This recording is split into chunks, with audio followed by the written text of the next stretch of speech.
What is up, everybody, and welcome to the Small Lake City podcast. I'm your host, Eric Nilsson, and here we are on episode 7.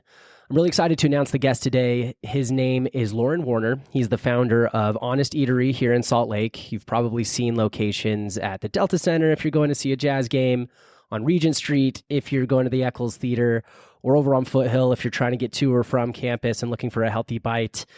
Lorin has a really unique story of experiencing so many places across both the country and the world in growing up and in his professional life. So whether you're driving in the car, cleaning the house, or doing a workout, let's hear from Lorin and his story of traveling around the world and ultimately deciding that Salt Lake City, Utah is the best place for him, his family, and his business. So let's hear from Lorin. If I get long-winded, feel free to cut me off. I sometimes my wife tells me to talk a lot, dude. So yeah, if I'm talking too much, just be like, dude. I've yet to have anybody. I've had some pretty chatty people, but no, that's all good. But yeah, Lorin, I mean, super excited to have someone on the podcast today. We have Lorin Warner, founder of the Honest Eatery, one of my favorite places to stop in Foothill, because I live close to Foothill, and it's like, okay, quick lunch. I have meetings. I don't want to cook something, but I need something to eat. And so I'll open up Google, search for food. I'm like, okay, Jersey Mike's, don't want Jersey Mike's. Costa Vida, absolutely not. No. And I'm like, good, something healthy that I can get quick and have. And so excited to have you today and hear a little bit about your story of, how you got to Salt Lake, the cool projects you've been working on and kind of what keeps you here. So thanks for coming on, Lorin. Yeah, appreciate being here and excited to sit down and chat. And thanks for finding us and the kind words about Honest, and love to talk about that today, that project that we've done. Yeah, absolutely. We'll definitely get there, but want to start more at the beginning of the story and how you landed in Utah and Salt Lake. So, let's start there. How did you come to the Valley? Were you born here or raised here? Pioneers? Yeah, so my dad's actually from here. And then after college, he and my mom moved around quite a bit. Went to Dallas, went to Charlotte, and eventually ended up in Houston, which is where I was born. So I've got brothers that were born in those other cities. I was born in Houston. I was in Houston till I was about 8. So 1985, my parents moved back to Utah.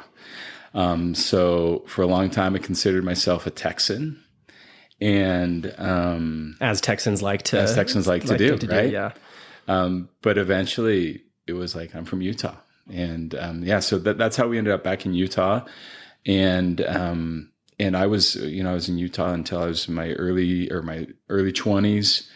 And what part of the Valley were you in? Yeah. So I grew up down in Willow Creek, which is part of Sandy. And, great. I went to Brighton High School. Went to like Churchill Junior High, which is actually a different part of the town, but they bussed us out there.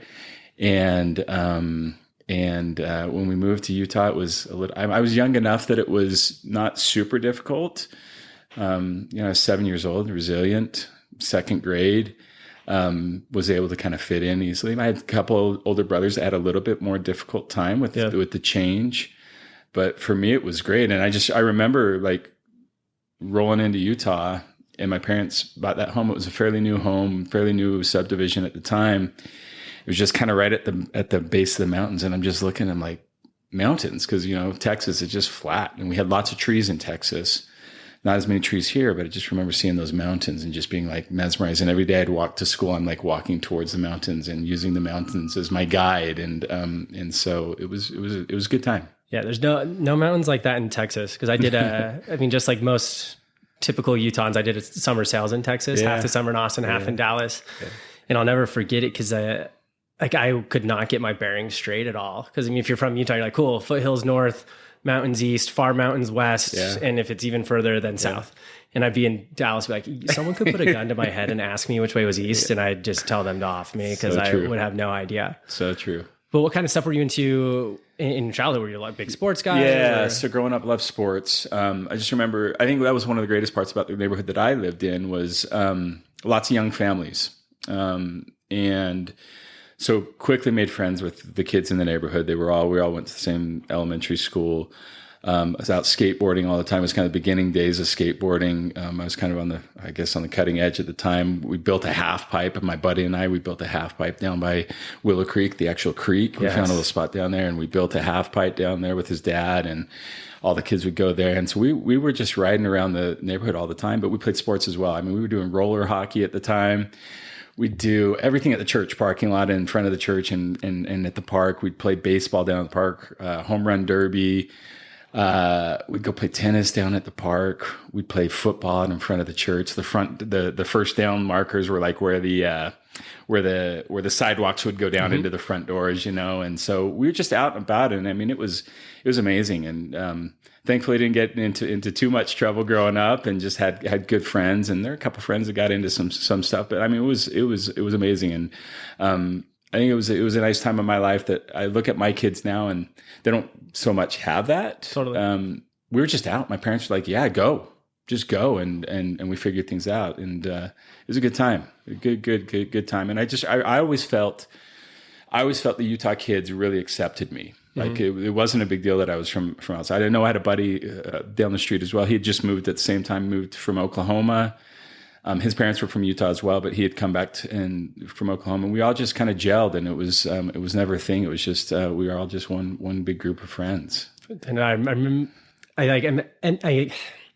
always feel bad for, maybe that's the wrong word I want to use, but for kids these days that grow up, because I mean everything's so digital, which is, I mean, fine, we live in a digital world, and there's nothing we can do about that, but.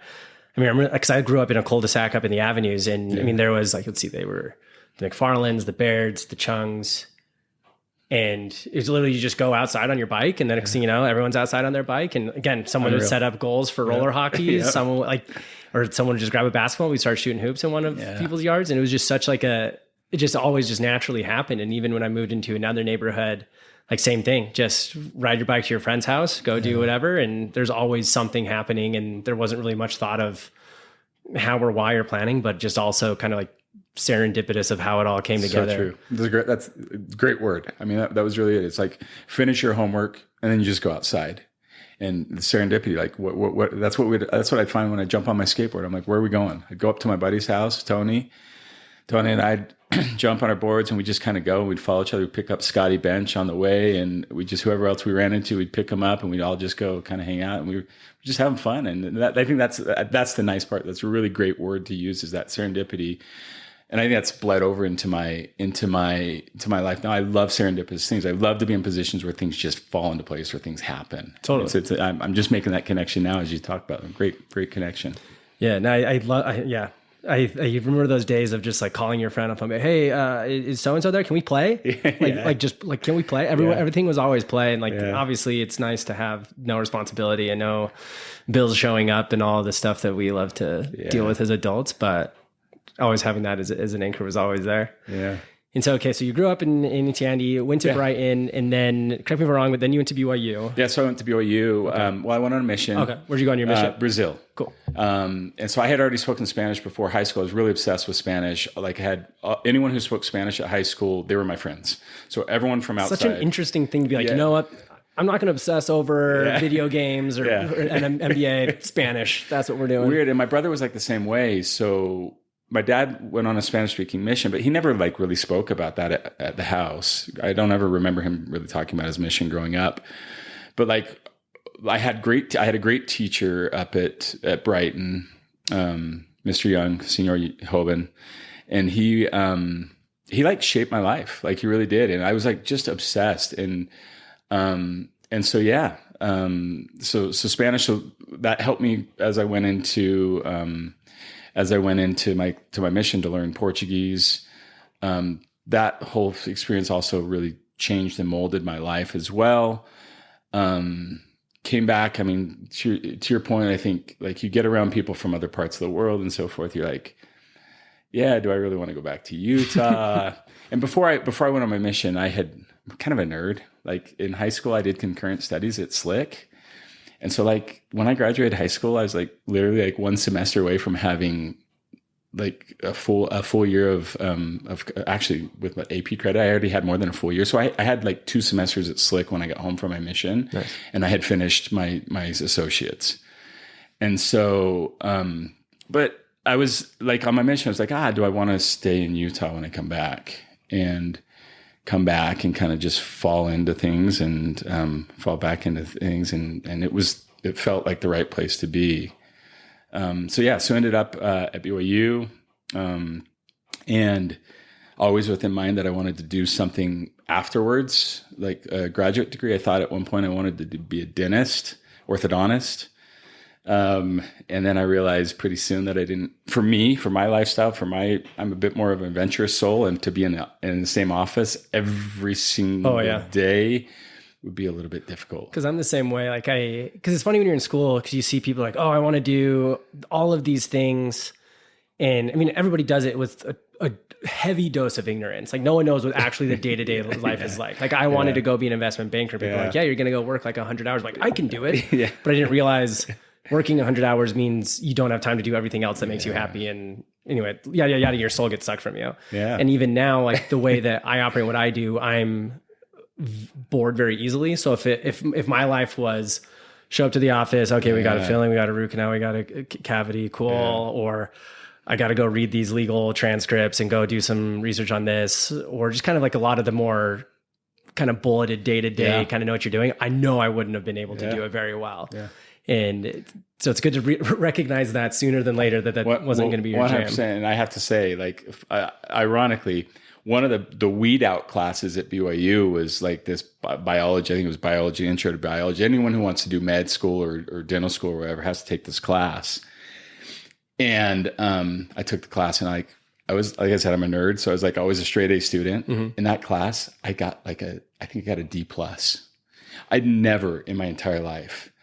And I just wasn't motivated, and that helped me. It was like that kind of was just a wake up call for me. Like, you know what? Maybe this isn't what I should be doing. I started analyzing things, so switch things up, and I majored in Portuguese. Again, fascinated with languages, fascinated with other cultures, literature, things along those lines.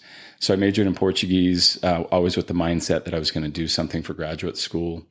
When the whole orthodontics things kind of switched out of my mind, I thought, I'm going to go to business school. I'm going to go to Thunderbird, which is an international business school. I was really, again, fascinated with other cultures and so forth. And that was the school that I wanted to go. It was the only graduate program that I wanted to go to. And so that kind of quickly became my focus. Did that. I worked full time while I was at BYU as well. I worked up here in Salt Lake, worked at Grand America. And this is kind of precursor to Honest Eatery, because at Grand America, I've learned that I really, really love serving other people. Mm-hmm. And I love good service. And at Grand America, it's like I always talk about this. It's one of the first things they taught us is you don't point with your finger when you tell someone where the bathroom's at. You open your hand. And it's these small things that about service, and that kind of overflows into the influence of my life today. But loved that job. Worked there during the Olympics. Met all sorts of people that were here, celebrities and so forth. And I say met them, but they were there, and maybe I checked them into their room. And but worked there. Kind of moved back to Salt Lake actually because I didn't love life in Provo. So last year of school, So last year of school, I came back to Salt Lake and just commuted down. Worked full time, and just always with the goal of like, I'm going to keep working at the hotel, and then I'm going to go to business school. At the time as well, like business school was a little bit different back then as well, because typically you had to have quite a bit of like corporate experience to get in. And today I think there's a little bit of flex on that, and maybe I don't know where we're at in the cycle now, but so that was a little bit of a risk for me as well, saying, hey, I'm not going to try to go get something corporate and then go back to school. And so I just went for it, and thankfully it worked out. Yeah. So. No, I always loved because like I had a similar path in school where when I showed up to day one at University of Utah, I'm like, I'm going to be an architect. Yeah. I'm going to design some buildings. It's going to be super cool. Take this intro to architecture class. And I'm like, all right, not my kind of creativity, not enough jobs, not enough money, back to the drawing board. And that's kind of been the way I've approached like my, let's call it professional life, is it's almost been this like narrowing pendulum swing where I'm like, okay, not architecture, not civil engineering, not pre-pharmacy. What am I going to do? Let's go to business. And then narrowed in on finance because, I was always very analytical, love numbers, love working with people, love problem solving. And so just kind of kept iterating on this idea that I had. And it's funny you mentioned like your experience at Grand America, because I had a similar experience. So when ride sharing started to take off in Salt Lake, I heard about it from a friend. I mean, I was serving at Red Robin and Foothill, rest in peace. And because I was like, I hate this. I hate dealing with people. I hate dealing with students that just want endless fries and don't want to tip anything. And so someone's like, you should do it. And I was like, what do I have to lose? So sure enough, apply, go through the whole thing and get started. And I loved it. Because like I was in college at the time, so social to begin with, but I loved the thought of just someone hopping in my car and being like, tell me about you. What's your story? What makes you tick? And like more often than not, it would just be like a great uplifting experience, reinforce like belief in humanity and always end up with a bunch of cool stories. And like fast forward to now, like doing this, I like realize that is one of my core values. And one of the things that I get out of life so strongly is social connections, getting to know people on an intimate level and understanding how they tick and hearing their stories and learning from those. And so it's so funny, like so much of the time we look at like our early life, early adult as this almost like just learning period, but not really like too serious. But as I've talked to more people, it really has been so much more foundational than we often give ourselves credit for. True. Really true. And so that service, I mean, understanding that service aspect, and then fast forward to now with Honest and I know the other things that you like to do with consulting and such, like it all plays a piece in all of that. You're right. And it's what's interesting. And this is what I try to focus on with my wife, with our kids, is it's all about experiences. It's all about stuff like the schoolroom's important, because I'm a big fan of the schoolroom. And I think it's important, and I think grades are important, and giving our best effort is important. But there's so much other stuff that just molds our lives and brings happiness to our lives. And the earlier that we discover that, I mean, a lot of the stuff that I discovered in my early 30s, mid 30s, right? I'm still discovering stuff, but it's like if we can kind of just fast forward or kind of get our children to that point a little bit sooner, and just it brings happiness. So totally. I mean, it's all about those experiences that shape us. And even today, like I always hate when someone's like, what do you want for your birthday? What do you want for Christmas? I'm like, whatever you're thinking of going and buying on Amazon or whatever, get it out of your cart. Go, I mean, put it at dinner with me. Let's go whatever it is, let's go do something together. Love it. And I mean, it's a little different experience than like the learning and growth, but I mean, the experiences are what shape us. Everything else will one day turn to dust, but, and having all of that. Yeah. And so you graduated from BYU, you're working at Grand America. Has wife come into the picture at this point? No, not yet. So, wife actually came into the picture when I went to Thunderbird. So when I finished, 2004, beginning of 2004, went down to Arizona. So Thunderbird's down in Arizona. Ride down there. And of course, like I'm an adventurer. So like I drive my car down there, packed stuff. I mailed most of the other stuff in the mail, like my clothes and books and all that stuff for my apartment. I didn't want to rent a U-Haul or whatever. My car's packed full. I roll into Arizona and it's January. And so January in Arizona is like bliss. It is like, the temperatures, I get like goosebumps remember, because I just remember rolling down my windows. I'm like, it's January. Especially coming from Utah. So I'm like thinking I'm in paradise, right? And so forth. Well, soon I realize I'm not in paradise, right? As we get into the spring, summer. But so just excited by the adventure of kind of going down. And that's always kind of what's fueled my soul. And jumped into that. I was different, man. Like I rolled in there. I had long curly hair.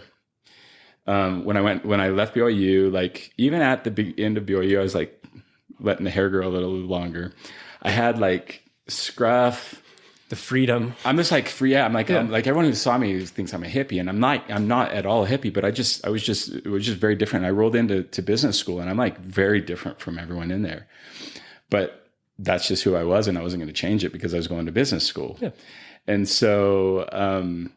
So that was that. And what happened is in the summer, down at the time, Thunderbird would do because it was so hot in Arizona, they'd take teachers, like 3/4 of the teachers, and like implant them down into Guadalajara, Mexico. Oh, cool. And students could go do this. And then we do like little internships, or we do like little different things. And we basically just have classes down in Guadalajara. So it was like immersive for people that wanted to learn Spanish. They could learn Spanish outside. Especially you who love Spanish. Yeah, your hand was probably the first one that put you together. I was stoked to do it. And turns out that not to get into too many details, but I end up living in a house. I'm single. I end up living in a house with all the single dudes. And the single dudes, I realized like literally first day there, I realized that their intentions were like a little bit different than my intentions. I was there to study. Like I was there to get like an experience. They were there for like studying different topics. Let's say that. Yeah. And so I just told them like, hey dudes, like this is not going to work for me. And I think I need to find out. Yeah, man, dude, whatever you want. So some buddies of mine were living in a house that it was like this pension home, I think we call it in English. And it's like boarding house. So like there were 2 homes on the location, and one home was for students, and the family like lived in this house. Well, that's important because what ended up happening is they had this extra room. So this is other group of friends that were all married. They're living in there. Typically the family would only rent to women students, but during the summer there were no women students. So they rented out to these couples. Well, they asked the señora, they said, hey, we've got a buddy who wants to come live here. We know you've got an extra room. We know you typically don't let single men here. She said, yeah, have them come meet me. So I went and meet her, but of course my buddy was like, yeah, she has 3 daughters as well that are like gorgeous. And so I'm like, all right, let's go. Even better. Yeah, even better. So I go in and meet the señora, and she's fully excited. And one of the daughters comes in, and she's introduced. Her mom introduces me to her, and she said, "This is London," because in Mexico and in Brazil, everyone calls me London, Londres, because they can't. The R is a little bit harder for them to pronounce for Lorin. And so, anyway, long and short. My wife now, who was not my wife at the time, but Marcella, she introduced herself as Paris. She's just quick-witted, right? Yeah. So, you're London, I'm Paris. And so that's where I met Marcella. And she wanted nothing to do with me for almost up until like 3 weeks before I was leaving. She wouldn't go out on dates with me. And then finally she caved in. Like every night we went on dates, and we just started developing a relationship. And it took a long time, but we eventually got married. So I always say like the best thing that came from my school, from graduate school, was my wife. That was the best thing that came from that. So I love that. I love that persistence of like, hey, you're not interested? Cool. Well, and I joke with her as well. I'm like, yeah, and she gets a little bit upset with me. But I said, had I not lived at the house with you, I would have given up. Like you shot me down 2 times. I'm out. Yeah. I'm not going to puppy dog. But it was like easy for me because you're there. I can keep trying. So thank heavens it worked out. That's so fun. Yeah. Yeah. So then I assume this kind of summer period ends, go back up to Arizona. Go back to Arizona, finish school up. I actually did another program down in Brazil and in Rio.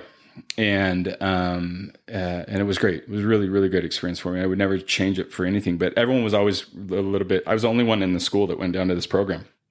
It was an exchange program. So one of their students came up and took my place, and I went and took his place. And the funny thing is that happened during like recruiting season. So all like the counselors and everyone was like, if you leave, you're not gonna get exposure to recruiting, because everyone's here in October to recruit for when you're going to graduate in the spring. And so I said, that's fine. Again, it was kind of more like experience and adventure for me. And I came back, and like reality hit. Like all my buddies everyone had already had jobs lined up, and there was another small little job fair in spring, and I didn't land a job, and so it was hard. But what do I do? Like when I finish, where do I go? I come back to Salt Lake, and it's like safe haven. And my parents had a condo here. They'd since moved to St. Louis. And they had a condo here, and my sister was living there, and they said, you can live in our basement for a little bit, but not forever. So I kept looking for jobs. I was job hunting every single day, man, and couldn't find a job. It was just not the season. And I didn't have a ton of corporate experience before as well. And my mom ends up like kicking me out of the house. And at the time I was like so mad. Yeah. So mad that how could a mother kick her son out of the house? And like, I understand now, being a parent, what she was doing. Mm-hmm. And so I ended up going up. I lived with some buddies. They're renting the basement of a house. I literally set up like a wire rack by a couch, put my clothes on it. And like every time someone would come visit, they're like, oh yeah, that's Lorin's like stuff right there. But it forced me to like continue. And what I started doing as well is kind of what you mentioned earlier about like about the driving, the Uber stuff, is I started doing translation. And so I had to have some sort of income. Yeah. And so, so I started doing translation for the university, like all the healthcare systems have contracts with this company that provides translators. And so if you go into a hospital, you have the right to have a translator. So I did Spanish and Portuguese. It was a blast, man. It was so fun. I got to meet people from all walks of life. I had awkward situations. I'm in like gynecology, like appointments and stuff. And, like, here's the stranger about to explain all of these fun things to you. Yeah. So, but it was really a great life experience for me. And then eventually, when it rains, it pours, I got like offered 4 jobs at the same time. Of course. Yeah. And it was, of course, like in the fall season to start working in the summer of the next year. And so I'm like, oh, that's cool. So I ended up accepting a job with Bank of America. Okay. Down an MBA rotational program within their operations. And so, and the job was going to be in Dallas, which I was stoked on because I'm like, oh, like Texas. Yeah, go back to home. Texas. Yeah, back home.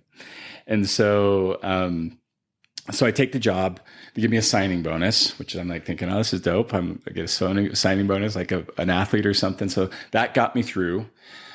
Spent some to my wife. She gets upset about this till the day because we're still not married.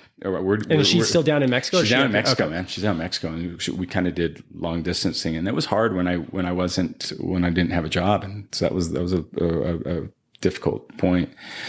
But she was working as well. She coached cheerleading. She had like coached at like 5 different schools, and she had graduated, and so she was kind of doing her thing as well. But long and short.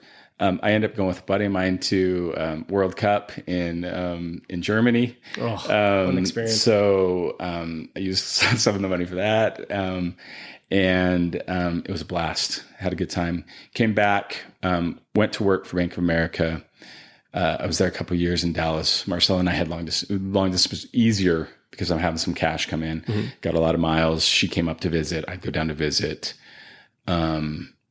And was there for a couple of years, learned a lot, learned that I didn't love big corporations. I've learned few people find themselves inside of a large corporation. Yeah.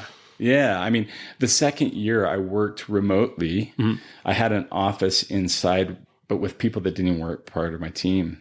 And it was actually at the time I was my boss and we started online chat at Bank of America. So like there was the origins of you being able to jump on. Like now it's so normal for us, right? At the time it was like cutting edge. So she and I started that. And we had a team in India that was like, so like all the chat, everything from like kind of ground up. And so that was a really cool job. But like after the year was over, it's like Lorin's gone. You don't have budget for him anymore. And she had to kind of do her thing. And I was kind of left in limbo with trying to find a spot. And they didn't really find a spot for me. And then they eventually did. But in that time period, a buddy of mine who had worked at the bank, had gone to business school similar to me, the University of South Carolina, which was one of the top schools as well for international management. He went to work for a consulting company. And he said, hey, I think you'd really like this work. It's a lot of international stuff. And so he invited me to kind of chat with the HR guy. And so in this period with the bank where they had me in limbo, I interviewed and literally took the job and gave my 2 weeks at Bank of America. Bank of America is like, no, you don't have access to systems for 2 weeks. So they paid it's usually me for, pretty cut off. Here's your 2 weeks. Have a good one. Paid me for 2 weeks and left and kind of started that adventure of in the consulting world, which really changed my life as well. Oh, I'm sure. And I'm sure, I mean, just like most stigmas of management consulting, you're probably flying all over the place, getting all these great experiences, working with all these different clients. And do you feel like that was, I mean, like spoke to you as far as like a next step into kind of what you wanted to do and spoke to you?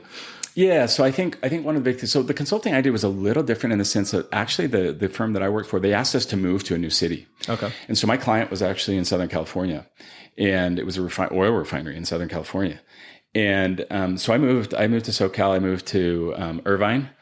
And I just started working with like blue collar guys, But it was a blast, man. Like I like really related with these guys and was really humbled about like how little I know about life when I would sit with these guys. And I'd go in and we just talk kind of simple leadership principles with them, simple management principles with them, but it made a difference in their life. And it just was exhilarating for me. So I really, really fell in love with it. And it gave me the opportunity as well, just because of kind of income standpoint as well, just for Marcella and I to continue our relationship. And that was probably actually might have been a reason why it took so long for Marcella. Marcella and I didn't get married we had a 7-year long distance relationship. Wow. And we, and I think part of that is just like the comfort of like, oh, I can just travel. And we're basically just together at the good times when we're traveling together. Which is kind of nice too. Cause then you're like, hey, if I'm in California and you're not here, I'm working and can focus on that. Yeah, exactly. And then it's like, okay, it's the weekend, hop on a flight down to Guadalajara, go spend, again, focus on that and vice versa. It's true. Yeah. So from there, when I really started traveling I started doing rotational work. So I'd work for a month and then I have a month off. Mm. And so I worked, I started in Angola and then I went to Equatorial Guinea, which is West Africa as well. And then I went down to Brazil, and this was all offshore on oil rigs offshore, an hour helicopter ride to get out. Working the same principles with these dudes from all over the world. Again, like really exhilarating because I'm getting cultures from all around. These guys fly in from all around the world to go out to that rig and operate that rig. Yeah. And so did that, and the exhilarating thing as well. I was like, Marcella, like when she was on her summer, it's like, hey, let's go travel Europe. So I got to get back to the U.S. from Angola. Let's meet in Portugal. So we meet in Portugal, and then I'd go back to Mexico. I didn't have a home for a while. I put all my stuff in my parents' basement in St. Louis, and basically my time off was with Marcella, and I'd spend time mostly in Guadalajara, at like either at her parents' house or I'd rent like a little. They call them posadas, which is like a little like inn, like a little hotel type thing. And actually for me, like looking back, I think it allowed Marcel and I to really cultivate a relationship as well, because long distance is difficult. You're only with each other at good times. So I'd have a month to kind of spend with Marcella, on my time off. And so I did that, for that time period. And it was nice. I mean, it was good. And I did long distance relationship for a while as well. And it's interesting because like it really forces you, because it's the easier way to do it is to be like, hey, this is too hard, I'm done. Like, bye. Yeah. But it really does force to be like, hey, this is a priority. This is what I want. You have to make time for it, because I'm a big if it's not in front of me, I tend to forget it. Like if I have an Amazon package I need to return, I have to put it in front of the door or somewhere where I see it, or else I will forget it. I actually have one right now as I remember it, because it's not in front of the door. It hasn't been taken care of yet. And with like relationships like that, especially long distance, like if it's not there, it's so easy to be caught up in work. It's so easy to be caught up in like the humdrum of life. Yeah.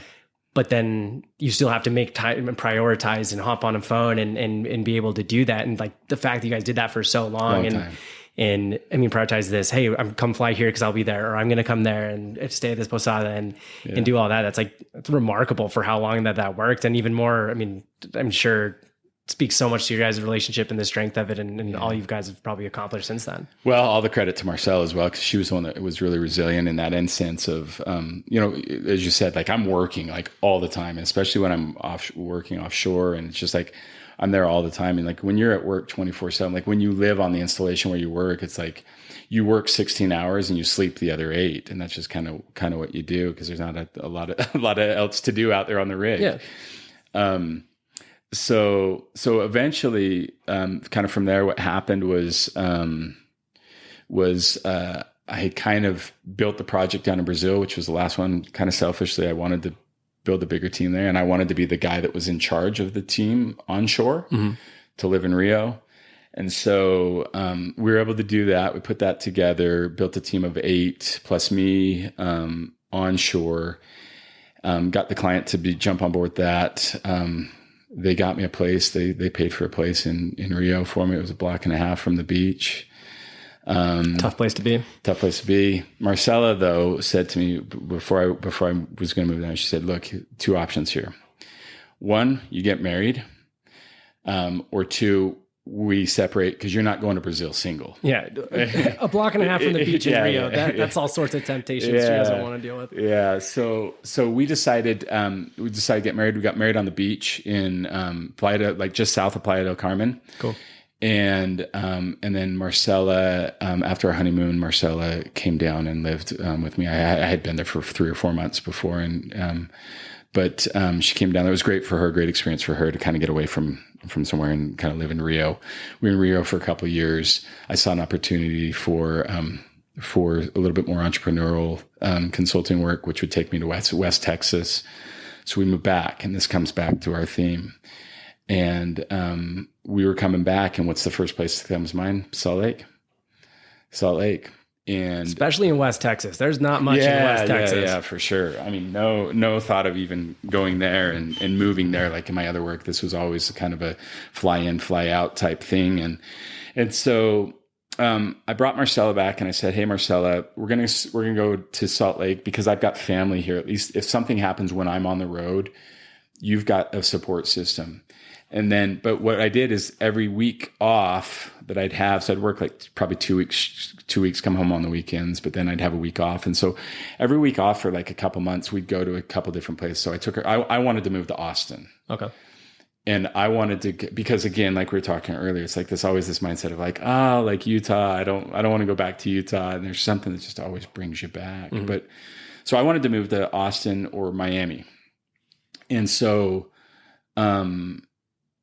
and the possibility of California at that time as well, because I loved my time there. But so we did trips, and I took Marcella to like 4 or 5 different cities. And every time she came back, she's like, "No." She's like, I want to live in Salt Lake. And I asked her why. And she's like, it's like, it just one, she said, it feels like home and it feels safe. Mm. It feels safe in Salt Lake. And she said, "I know it sounds weird, but I feel like the mountains are also make me feel safe." Yeah. And she said, it's big enough that you kind of get everything you need from a big enough city, but it's also small enough that you feel like, that you don't feel like you're in this massive city that just it's a little bit easier to find a community in where you are instead of just one ant in this huge colony of millions and billions. Yeah. So really we end up staying here because of Marcella. And I have to be honest, like my initial thing was like, I don't want to be here. And then that changed. But yeah, so that's kind of how we ended up back in Utah. And we signed a lease to live downtown in those city landing apartments, which are right above City Creek Mall. Mm-hmm. I originally signed a 6-month lease there, man. And then, we ended up being there for like 6 years. And because we love downtown, we opened a business downtown. We opened our first Honest downtown.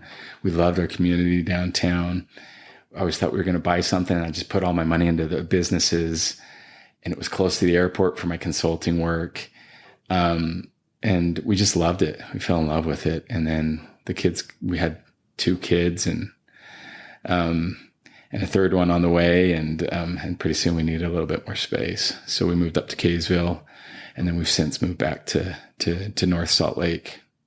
Yeah. That's so awesome that she kind of felt that energy about Salt Lake so early. It was like, yeah, like, cause I'll never forget this. It reminded me of you mentioning St. Louis, but when I was at my old job, we had someone start working at this consulting firm I was at, and he's like, are there any like rough places of Salt Lake? And I'm like, oh yeah, like don't go to Rose Park, don't go to Glendale. Yeah. And kind of a couple people at the table chuckle, and I'm like, what? They're like, do me a favor and Google most dangerous cities in the world and or the US. And sure enough, like St. Louis was one that consistently came up. And I like just kind of like scrolled a couple of headlines. I'm like, just kidding. Salt Lake is perfectly safe. You are fine. Nothing to worry about here in comparison to that. And like, that still is something that strikes me. I mean, when I travel, anywhere, I'm like, yeah, don't feel nearly as safe as I do in Salt Lake. And that's funny about them. I've never thought about that way with the mountains. Cause if you take us back to our like carnal beings, like, if you have a mountain there, then there's probably not much that can come get you. Well, it's funny because like one of Marcella's biggest concerns about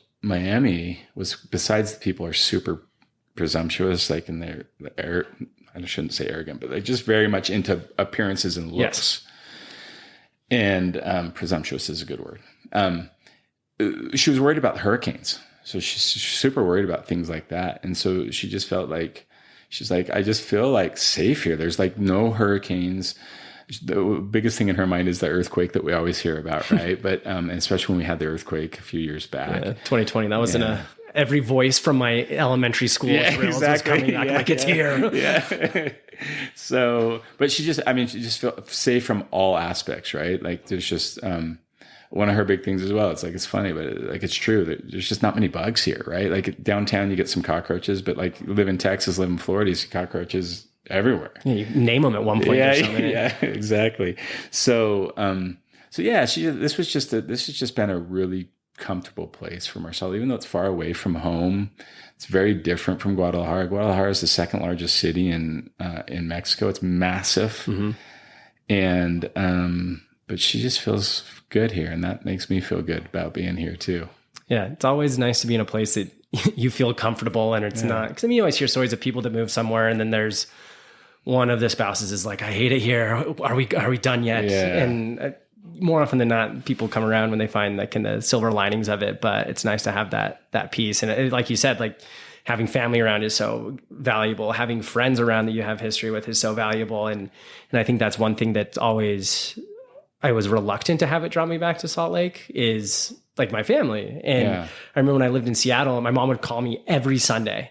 And to be fair, like I never called her. I was a terrible son, but she would always call me. And I didn't realize how important like that family connection was with people. Yeah. And then it wasn't until I moved back, I was like, oh, like this is nice, especially when you move to a city, you're all alone and there isn't that family and the friends, there isn't that much history. So it's hard to find new friends in a lot of those places. And it's really something that speaks. And because Salt Lake naturally, and a lot of it comes from, I mean, the way neighborhoods are set up and like church communities, that there is a good foundation of people that make like community centric. Yeah. And that's like one of my core values that I have in life is community. Like I love having people that I can trust and be around to be myself. And it's a place that kind of sets you up for success in that regard. And I've had, I mean, pretty much every single one of my siblings and siblings has left, come back. Majority of my friends, as I'm kind of thinking off the top of my head, have left, come back. And it just makes you appreciate and realize it so more. And so I love that you're like downtown in Salt Lake, you feel this energy. Yeah. And so walk me through that first decision to start Honest and get that off the ground. Yeah. So, 2015, like 2014, 2015, oil prices had kind of gone down. So most of my consulting is oil and gas. And so, as you probably imagine, West Texas, offshore rigs and so forth. So oil prices came down. My wife and I always wanted to, I'm a builder. Like I learned probably in the last 10, 12 years that I'm a builder. Like I really get satisfaction out of building things. I'm not a maintainer. When things are built and they're kind of running, don't love to be the guy that's just maintaining. Hand it off, go build something else. Yeah. And so my wife and I had always had like kind of this itch for entrepreneurial. My wife comes from a family, as I mentioned, her parents had the boarding house, so her mom used to always make food as part of everything. Her mom, amazing food. It was like one of the best things besides Marcella being there. Like the food was amazing, like 3 meals a day, amazing food, like really typical Mexican experience, and just amazing. And so that was kind of built into Marcella as well. And so even when we got married, it's like food's such an important part. So I never don't eat well. And because Marcella is just so passionate about food, and like literally we'll go 6 months without Marcella giving me the same meal. It's unbelievable. And so kind of couple that passion around food, my passion around service, passion around kind of building things. We saw an opportunity in Salt Lake that we didn't see, that wasn't really there at the time. And we, in Rio, when we lived in Rio, one of the kind of those fundamental things that kind of shaped our life and our futures was there was this little place around the corner from us that was called BB. And it was a little health like food place, and they had acai. And so we were really, really active in Rio. I'd go run on the beach like every night. We were out watching sunsets every day, moon, just anything that would happen. We were at the beach and kind of on that beach all the time. And so when finishing workout, we'd just go have an acai, and just became obsessed with acai. And when I was on my mission, like I never had acai. It wasn't really a thing. And it's funny. I literally had an acai bowl for breakfast this morning. Nice. So love it. Great minds think alike. Yeah.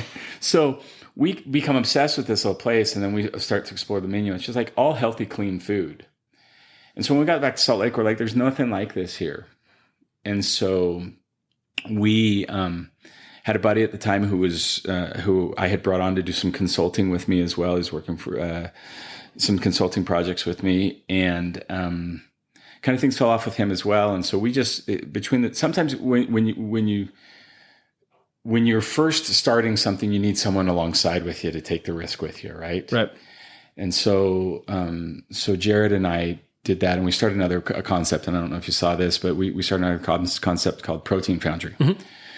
And so my wife, Jared's wife, and I and Jared, we all kind of put that together, built that concept, and it was really nice. It was really great because it was a dip our toe into a business, into building a business. And it was great to have Jared along with the ride as well, because looking back, I don't know if I would have had the wherewithal or the courage to do it by myself. It's always nice when you have someone else, two families involved. And so we did that. And unfortunately, just the partnership didn't work out within the first year. And it was evident that it wasn't going to work out. It's just different personalities, which is okay. And so, I gave Jared the option to buy me out. Mm-hmm. And he found an investor to buy me out. And it was good for us. It was hard. It was hard at the time because it was something that we had built. But we said, we want to build something. We want to do it a little bit more our way. And so Marcella and I started working at it, and we developed a menu. You'll see similarities in the two concepts. We just feel, and this isn't anything against Protein Foundry, we just feel that we kind of elevated the concept a little bit more.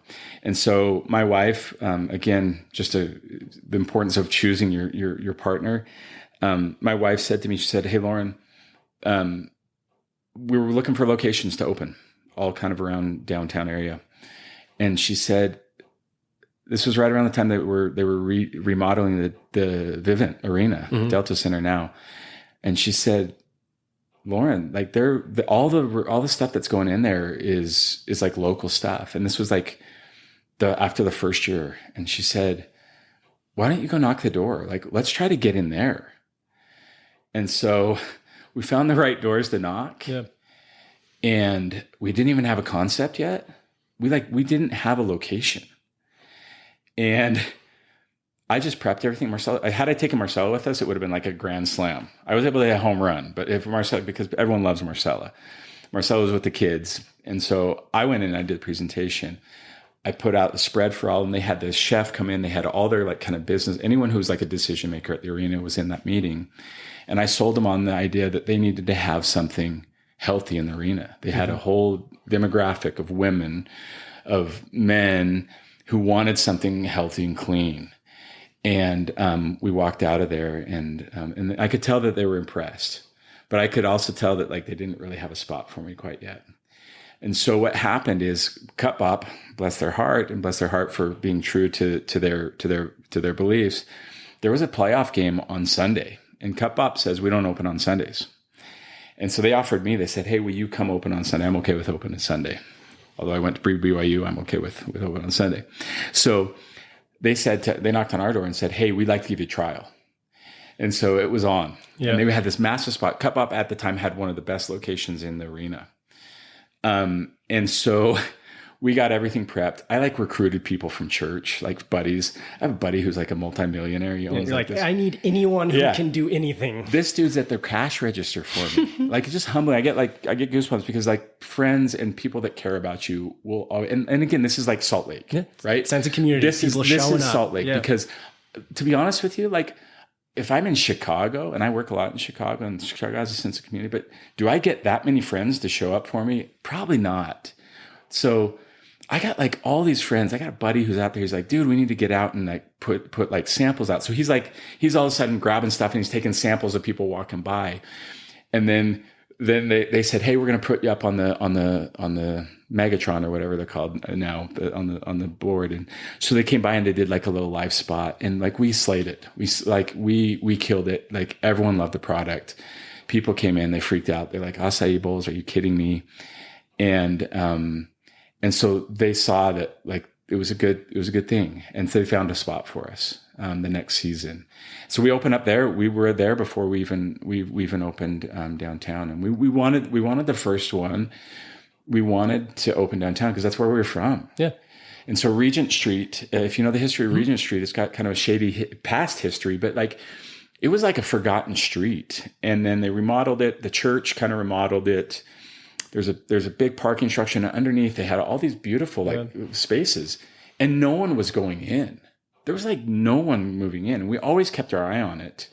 And at one point, the spot that we're in now, we had showed interest. And they're like, oh, we've got someone else that's trying to go in. That person never went in. In fact, it was supposedly another acai concept. And they never went in. But everyone was afraid of that spot. So Pretty Bird. Yeah. I was going to say Pretty Bird was a success story, but they're on the opposite. They're on the other side, right in that small little spot. They were a success story. And then Last Course was there before Last Course closed down. They were the first ones to kind of go in. And Marcel and I said, we just believe. We believe in downtown. We believe in this area. We believe. Let's go for it. And so we went for it.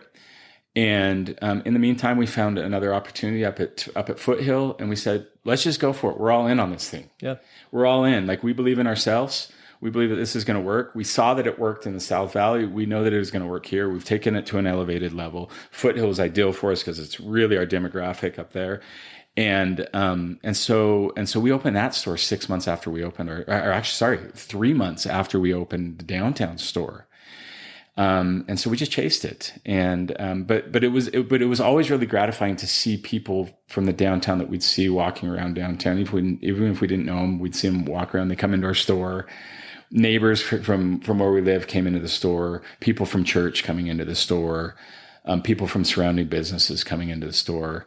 It's humbling, and just like a sense of pride that like, hey, we're a small little part of the fabric of this downtown community. Totally. Yeah. That's so awesome. I love that you had this shot executed, and then kind of as it happens, the dominoes start to fall and see that growth happen. That's such a fun story. And I know, because I was looking at locations, and then you have the one at Sugar House with Torrent as well. Like I know Dan and Mike pretty well. Oh, good. Good guys. And they have, I used to go there all the time. And I lived with them in Hardware when I was there. Cool. And that's a good partnership. Yeah. So I remember when I go, they'd be like, oh yeah, order your smoothie ahead here. I'm like, this is a good idea. Yeah, so we're in there as well, and we're obviously looking to expand as well. We've got a lot of requests from South Valley. We see a lot of opportunity in Davis County as well. We've lived in Davis County for the last 3 years, almost 3 years now, 2.5 years. We just see a lot of opportunity in Davis County as well, and so we just want to grow smart. We've made the decision that we'll grow on our own. We don't want investors. We don't want people telling us what to do. Mm-hmm. We don't want people holding us accountable for bad months in sales and holding our feet to the fire. We're a family business, and for the time, that's what we want to be. And we're not super into like going into debt to do things as well. So we like to pay cash for things, and so especially with interest rates as they are now. And so we just so that's kind of our approach. But we want to grow for sure. That's awesome. Yeah. I know it's a fun time in Salt Lake, because like if you're trying to buy a house, it's a terrible time in Salt Lake, but it's fun to see where, like, in one metric that I always go back to is, because everyone always talks about growth in Lehigh, all the businesses and startups and Silicon Slopes that's going there, and you see this growth there. But I remember seeing this statistic where it was like, okay, population growth in Utah County was like 12% over the last 5 years. I can't remember the time frame, but let's just shoot from there. Sure. But then it was like growth in Salt Lake County, like 30%. I'm like, okay, like, I just put it together. It's like, okay, economic growth here, population growth here. Everybody wants to live here, but work there. It makes it happen. And then like, as Salt Lake's got more expensive, I mean, it's expanded into, Lehigh, Saratoga Springs, Eagle Mountain, that's all grown. But then also, like, cause my grandparents, lived for the past almost 30 years in North Salt Lake, just like right on Eaglewood Golf Course. And so seeing how much that has grown over the years, and even now expanding, like you have Farmington and like the Farmington Place, it's all growing there, and it just keeps happening. And and everybody still wants to have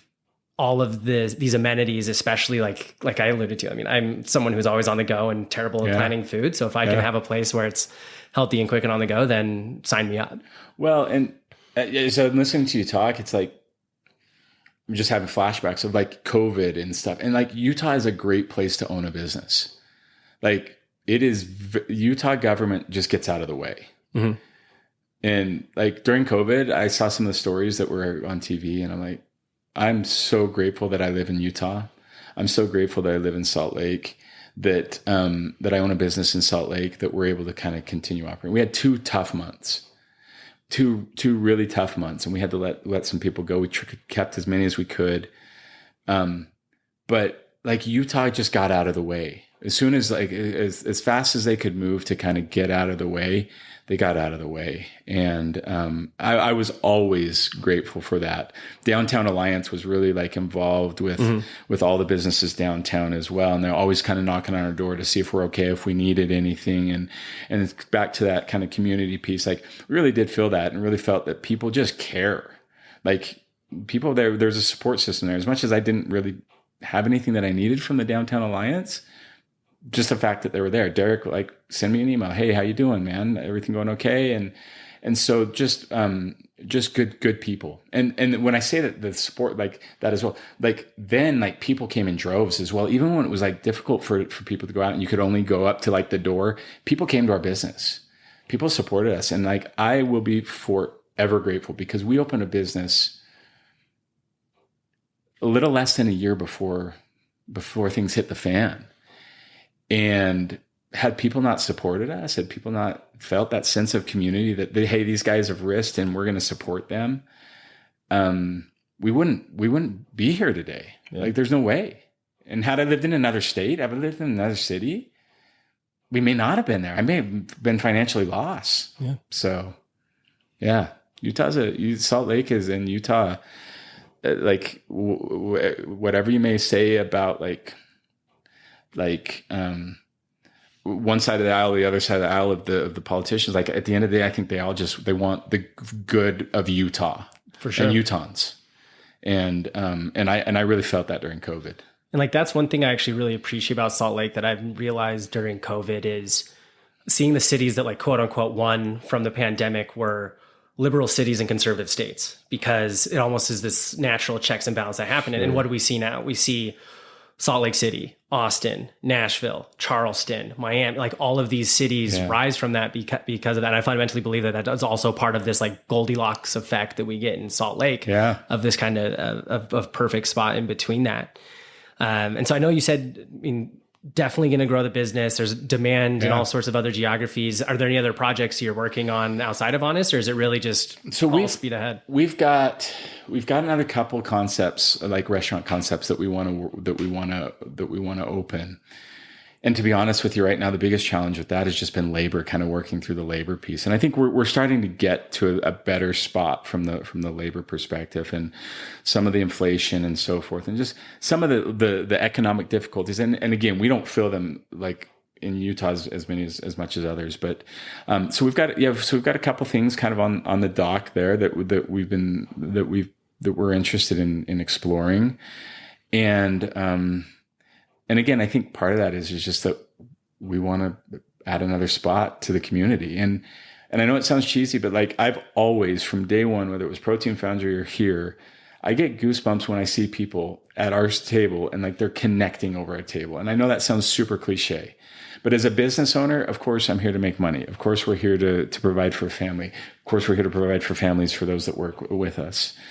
But like just seeing people connect over a table up at Foothill, like I love it because we get a lot of older couples in there, because there's some older couples in the neighborhoods right there, right? And you walk in and you see older couples and they're eating acai bowl, and you're just like, how dope is that? Like you have like 80-year-olds sharing a laugh over an acai bowl, and like they've chosen these walls to have that connection, and that's pretty cool. That's pretty cool. And I love how much of it is like almost as bow on top of all of kind of the experiences you went through. Because I mean, at Grand America, you got connected to service and really wanting to provide a premium experience to people. Yeah. You have all of your consulting and refineries of like, I like to build, I want to create, I want to grow. And then coupled with the years of building you and Marcella's relationship and make sure that's strong, but then her values of community and like putting food in front of people and bringing people together at the table so they can have those experiences of laughing across from each other and building that.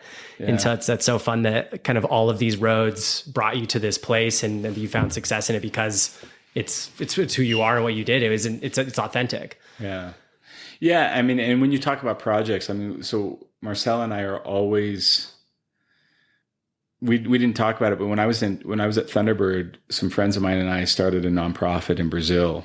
And that was it was all around self-reliance and helping people become self-reliant. And we're always looking for opportunities as well. And I think we've spoken about some opportunities around kind of leveraging Honest to do those type of things. We learned from Ethan. We were talking about Ethan earlier. Like we learned from Ethan, like year one. I really admire Ethan from a business perspective. I admire him as an individual. He does the 25 days of giving, right? During Christmas from December 1st. We started doing that. We missed a year, I think, there, but I think we've done it 3 years. And I'm not like one of the things I admire about Ethan is he gets his stuff out there. I'm a little bit more reserved. I'm a little older. I would never describe Ethan as reserved in any way, shape, or form. Yeah, exactly. So I'm just a little bit more reserved. I don't put myself on Instagram, and so I have to get out of my shell a little bit. And we don't. And just like Ethan, our objective in putting anything out there is never to glorify ourselves. It's to hopefully inspire someone to do something. It doesn't have to be 25 days to do something. And then the other piece as well is this year we're turning it all over to the employees, to our team. In the past, we've been the ones that have designed everything and said, hey, here's what we're doing. We're turning it all over. In the past, they've been part of it as well. We're building experiences for them. As you know, especially here in Utah, so many people want to serve. Mm-hmm. And if they don't do it through church, they don't know how to serve. They don't know where to serve. They don't know what options there are to serve. And so hopefully what we provide, at least in that small context, is an opportunity for them to serve, because you and I know the feeling that you get when you give of yourself, your time, your talents, not just money, but when you give of yourself, of your time and talents to someone else, the feeling that it gets. And that is like no other feeling. It's different from making money. It's different from traveling. It's a feeling that's uncomparable. And totally. And like, I think one of the core tenets of community is giving, because like, just like you saying, when you started at Vivint, people gave themselves like, hey, Lorin, you need us. We're here to give. And you were there to take, but any healthy relationship can't be take. You have to give back. You have to support, you have to show that you're there as well. And I mean, that's true on like a personal relationship basis, but even more so when you zoom out even more in a community, like you have to give back to the community. And I mean, on top of it, those feelings you get and seeing that joy in people who, I mean, it comes back to the word charity. And to me, like the definition of charity is doing something for someone that they can't do for themselves. Yeah. Love that. And the giving that goes on during that time. I mean, it's so easy to be like, well, it's hard this year. Like, I've these parties or all this stuff, and just to not, but be like, hey, you know what?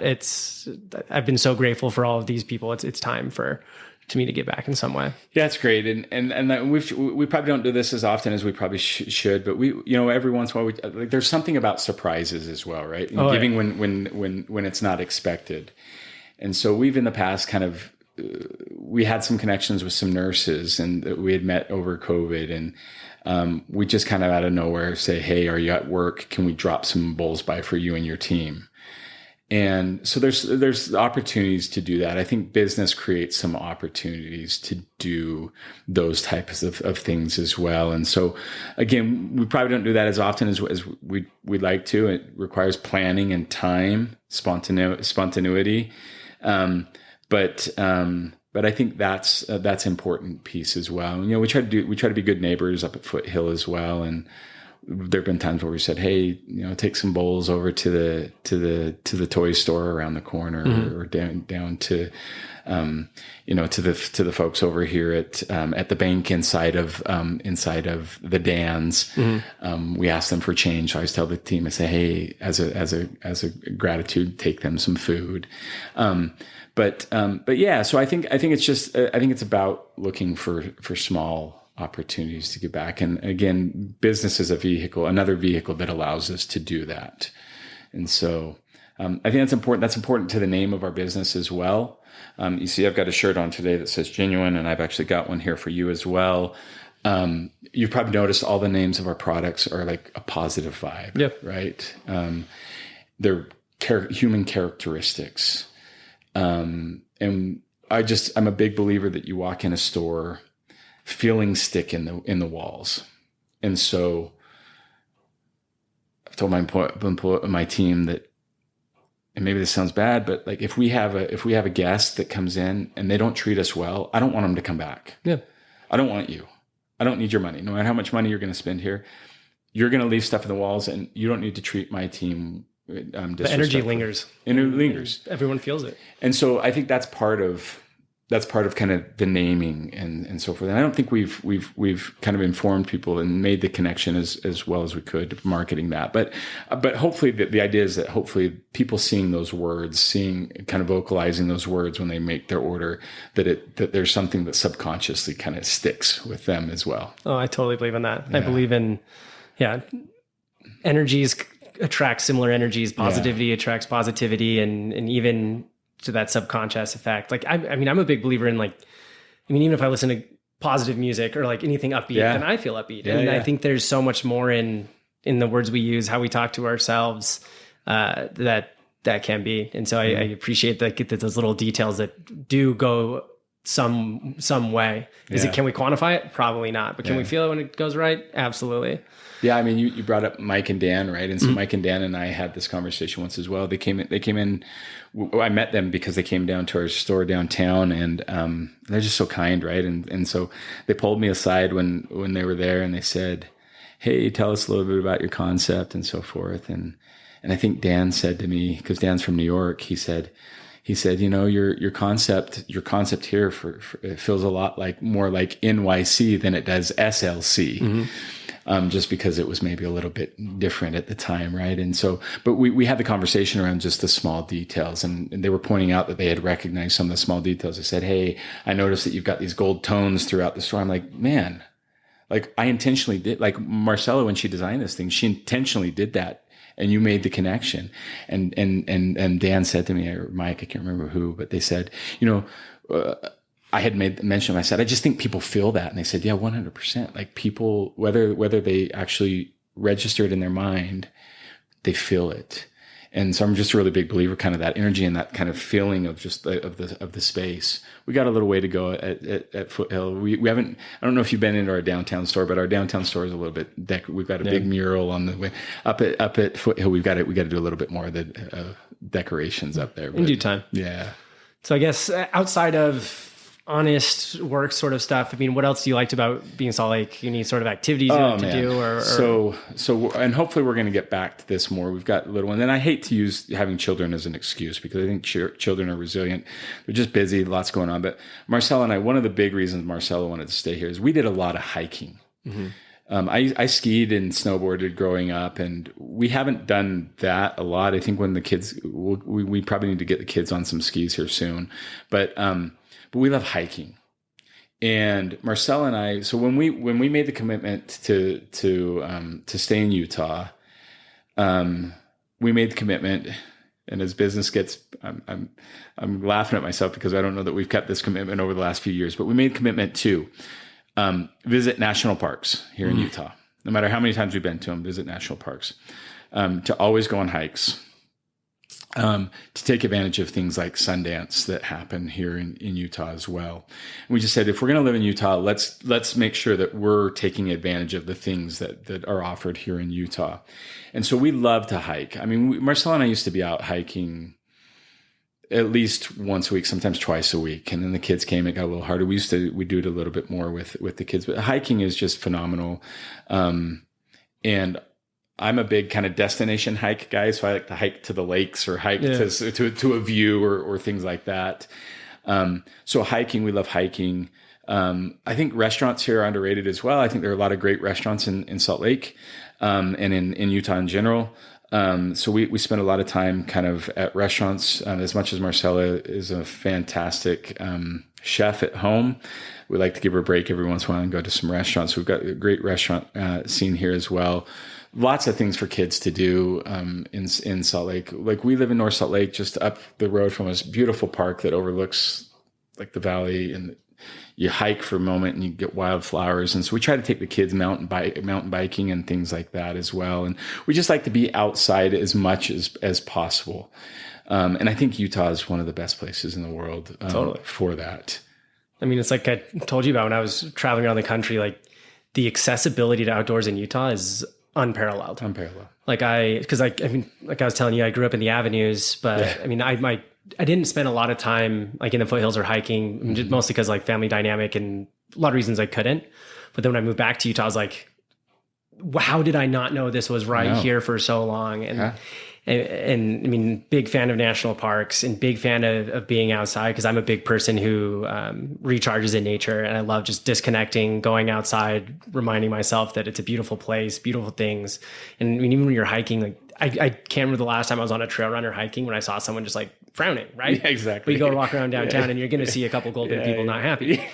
And so I think it's such a good way to keep grounded and enjoy that, because it's such a special attribute of Utah that if you're from here, you don't realize how great it is. And I realize that when you meet new people, make new friends, and they're like, oh my gosh, I just did 100 days skiing this year because it's so close. I'm like, cool. They're like, and I'm going to go biking and trail running every day. And I'm like, yeah, like, thank you for reminding me the specialness and like, and everything that it is. And it's so fun to see people get that connection. Cause I mean, a lot of people you'll see, I mean, even who was it? Was it Shaq during All-Star weekends? Like there's nothing to do in this boring Shaq city. in Berkeley, right? I'm like, hey, like leave the hotel room. Yeah. Go find something pretty. It's not hard and enjoy. Like you can't just go. Yeah. It's so fun. And I love how, cause like I said, I've lived in Seattle where, I mean, amazing cuisine, amazing food. Yeah. And when I first came back, I was kind of like, oh, I don't know if I'm going to, just grumbling. Yeah. And it's been fun now where, because people do want better food and do want, and there are so many great like entrepreneurs and restaurateurs that are making it happen, that there's so many cool experiences and cool things happening. And it just makes me even more optimistic for the things to come. Yeah. Well, it's fun. Like, I mean, as you were talking, I was just thinking as well, when we lived downtown, I just remember Marcel and I'd grab my camera. I like photography. I'm by no means a photographer, but I like photography. I'd grab my, and we'd walk and take pictures. And just like, I have so many beautiful pictures of downtown, of the Salt Lake area, just because of our walks. And it was just kind of like, that was a reason to get us out to be out in nature or outside getting sun was we're gonna collect some cool pictures along the way as well. So, and actually that's one thing I've been kind of lingering on in my own kind of like personal thoughts, because I'm someone who, like, if I'm driving, I mean, doing anything, there's always like a thought I'm just kind of like processing, and one is just kind of like how to improve mental health in someone. Like if someone were to come to me and be like, hey, I'm really struggling with anxiety, depression, and like one of the core tenets of mental health to me is gratitude. And like one thing I love doing is taking pictures, because if I'm taking a picture of something, it means I'm appreciating its beauty or what it is. Or if it's people out to dinner, like me and my friends golf a ton and we'll always take a picture.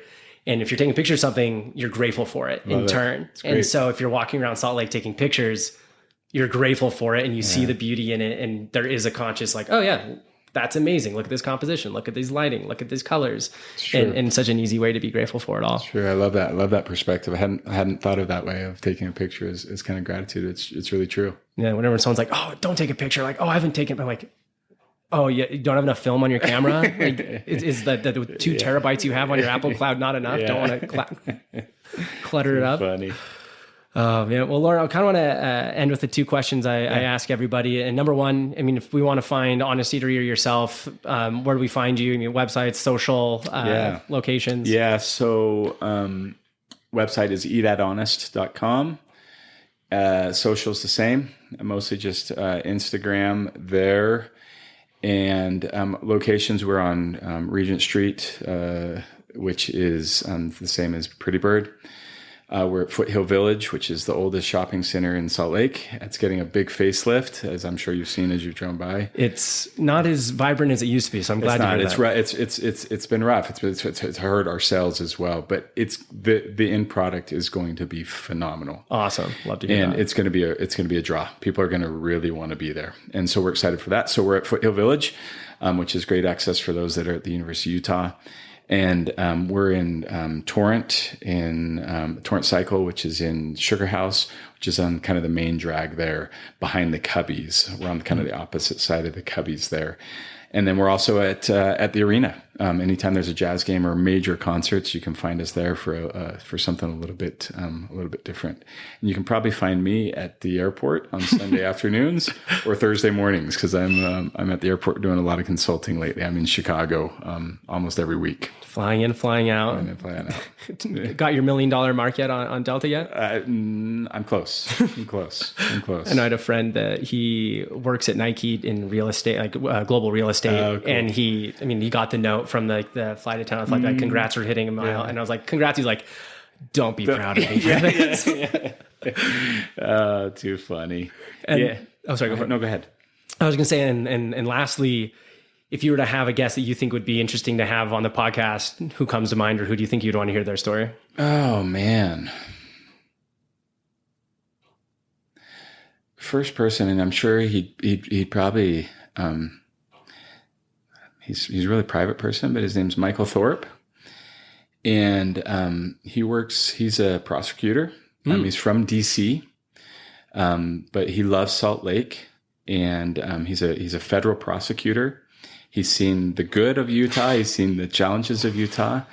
And again, he's a very private person, so he'd probably kill me for saying his name. But I knew you were going to ask that question, and he's the one that can win. I think he's just a different perspective of Utah. He's from Arizona, lived in DC for many, many, many years, kind of political pieces there, and now he's here. So. Could be a possible interesting person. Like you said, very interesting and different perspective that most get. Yeah. I'll have to do that. But Lorin, thank you so much for telling your story. It's been so wonderful getting to know you and hearing how this all came together. And thanks for making Salt Lake a better place. Yeah. Thanks for having me. I appreciate it. Thanks for being interested in our story. Oh, absolutely. Yeah.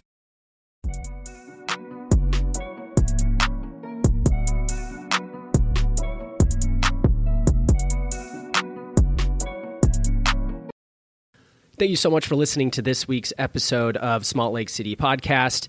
Don't forget to like, follow, review, subscribe, and share this episode with your friends. And we'll catch you next week. We'll see you there.